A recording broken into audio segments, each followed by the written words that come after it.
யாத்திராகமம் 18ஆம் அதிகாரம்.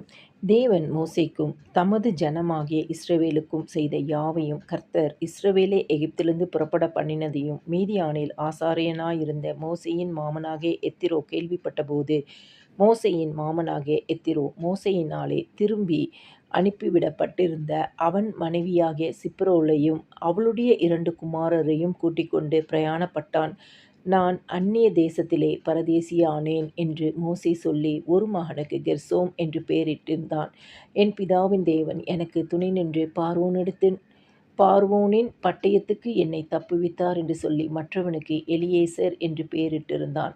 மோசேயின் மாமனாகிய எத்திரோ மோசேயின் குமாரரோடும் அவன் மனைவியோடும் கூட அவன் பாளையமிறங்கியிருந்த தேவ பர்வதத்தினிடத்தில் வனாந்திரத்துக்கு வந்து, எத்திரோ என்னும் உம்முடைய மாமனாகிய நானும் உம்முடைய மனைவியும் அவளோடே கூட அவளுடைய 2 குமாரரும் உம்மிடத்திற்கு வந்திருக்கிறோம் என்று மோசேக்கு சொல்லி அனுப்பினான்.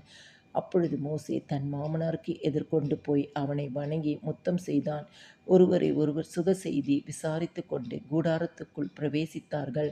பின்பு மோசே கர்த்தர் இஸ்ரவேலின் நிமித்தம் பார்வோனுக்கும் எகிப்தியருக்கும் செய்த எல்லாவற்றையும், வழியிலே தங்களுக்கு நேரிட்ட எல்லா வருத்தத்தையும், கர்த்தர் தங்களை விடுவித்து இரட்சித்ததையும் தன் மாமனுக்கு விவரித்து சொன்னான். கர்த்தர் இஸ்ரவேலரை எகிப்தியரின் கைக்கு தப்புவித்து அவர்களுக்கு செய்த சகல நன்மைகளையும் குறித்து எத்திரோ சந்தோஷப்பட்டு, உங்களை எகிப்தியரின் கைக்கும் பார்வோனின் கைக்கும் தப்புவித்து எகிப்தியருடைய கையின் கீழ் இருந்த ஜனத்தை விடுவித்த கர்த்தருக்கு ஸ்தோத்திரம். கர்த்தர் எல்லா தேவர்களை பார்க்கிலும் பெரியவர் என்பதை இப்பொழுது அறிந்திருக்கிறேன்.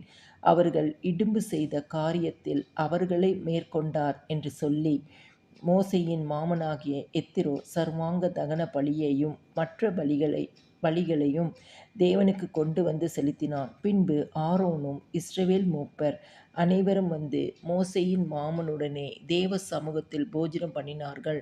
மறுநாள் மோசே ஜனங்களின் நியாயம் விசாரிக்க உட்கார்ந்தான்.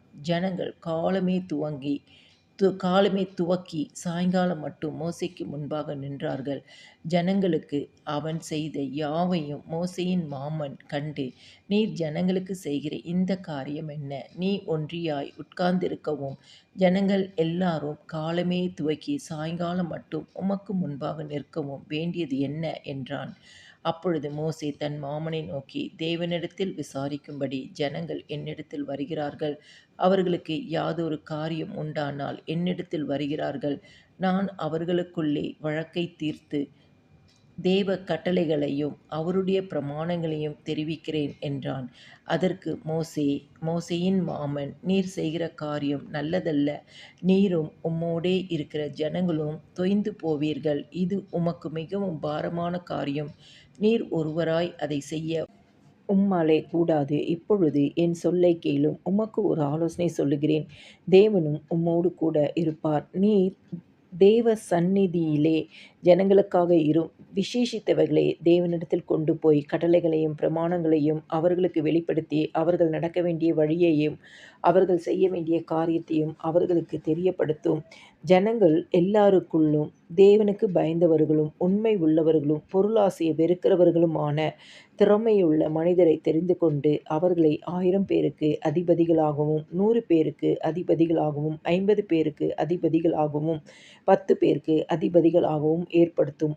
அவர்கள் எப்பொழுதும் ஜனங்களை நியாயம் விசாரித்து பெரிய காரியங்கள் யாவையும் உம்மிடத்தில் கொண்டு வரட்டும். சிறிய காரியங்கள் யாவையும் தாங்களே தீர்க்கட்டும். இப்படி அவர்கள் உம்மோடே கூட இந்த பாரத்தை சுமந்தால் உமக்கு இலகுவாயிருக்கும். இந்த பிரகாரம் நீர் செய்வதும் இப்படி தேவன் உமக்கு கட்டளையிடுவதும் உண்டானால் உம்மாலே தாங்கக்கூடும். இந்த ஜனங்கள் எல்லாரும் தாங்கள் போகும் இடத்துக்கு சுகமாய் போய் சேரலாம் என்றான். மோசே தன் மாமன் சொல் கேட்டு அவன் சொன்னபடியெல்லாம் செய்தான். மோசே இஸ்ரவேலர் எல்லாரிலும் திறமையுள்ள மனிதரை தெரிந்து கொண்டு அவர்களை 1000 பேருக்கு அதிபதிகளாகவும் 100 பேருக்கு அதிபதிகளாகவும் 50 பேருக்கு அதிபதிகளாகவும் 10 பேருக்கு அதிபதிகளாகவும் ஜனங்கள் மேல் தலைவர் ஆக்கினான். அவர்கள் எப்பொழுதும் ஜனங்களை நியாயம் விசாரித்தார்கள். வருத்தமான காரியங்களை மாத்திரம் மோசேயினிடத்தில் கொண்டு வந்தார்கள். சிறிய காரியங்களை எல்லாம் தாங்களே தீர்த்தார்கள். பின்பு மோசே தன் மாமனை அனுப்பிவிட்டான். அவன் திரும்ப அவன் திரும்ப தன் தேசத்துக்குப் போய்விட்டான்.